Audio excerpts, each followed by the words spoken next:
Hello, I'm Emmanuel Bach. I'm back with the 2-minute masterclass, and today it's Mozart Sonata in B-flat K.454, first movement. The first aspect that strikes me about this sonata is that there's an introduction. Now that is really unusual, not just among Mozart sonatas, but among any classical era sonatas.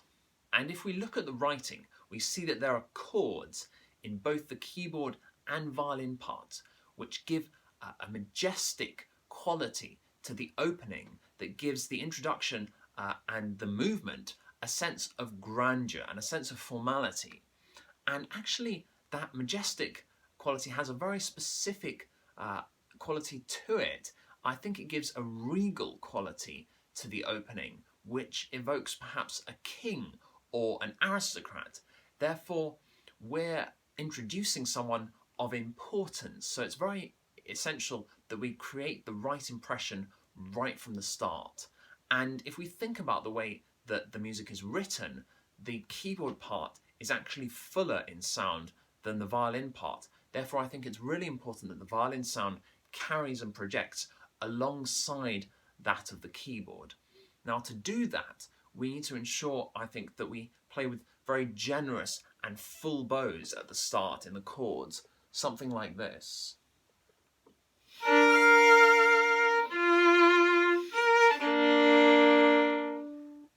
Now what happens after that, of course, is something different. The keyboard creates a continuation but also a divergence from the chord idea with something more melodic and lyrical. Then, of course, the violin re-enters with the keyboard, this time on the dominant, and this time the violin creates that continuation. And whereas the keyboard continuation leaves us on an open question, the violin continuation resolves back into the tonic. So when we're on the dominant, I think we can afford to be stronger and bolder in sound, like this.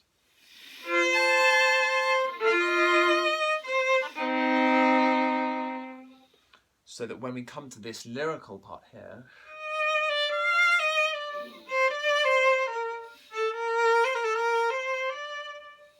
it sounds already contrasted, and that melody has to be very charming and elegant and sweetly played. Then, of course, Mozart introduces an aspect which is of vital importance in the whole sonata, and it's this more operatic style which we have here.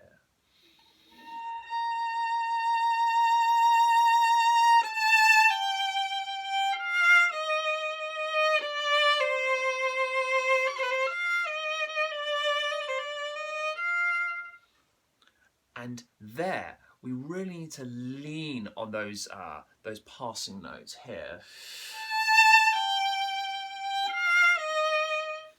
And like in the opening chords, our vibrato will help to create this singing quality to the sound, which we need even more in this part of the music.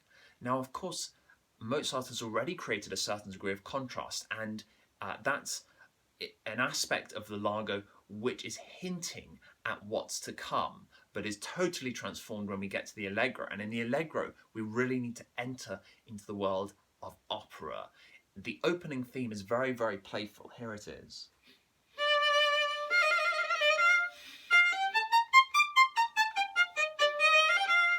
And there, the staccato notes really need to create this sense of lift to the phrase so that it feels light and playful and full of joy.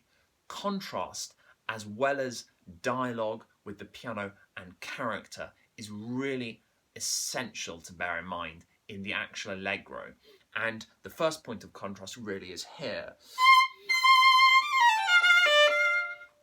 And there we can afford to be very outward and full of joy. I think it's an expression of joy and perhaps evokes the hustle and bustle of the royal court household. We need to also bear in mind that the second subject is actually contrasted, of course, with the first, which is conventional, but actually is much more in line with the singing style that Mozart introduced in the introduction. Here's the second subject.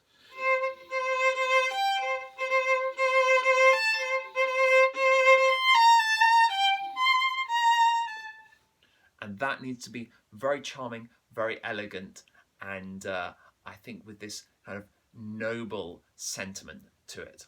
There's just one other point I'd like to make, which is about the recapitulation.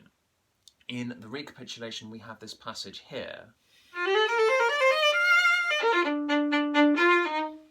And there it's really useful to check the fast notes by playing them slowly and in separate bows, and then also ensuring that these notes here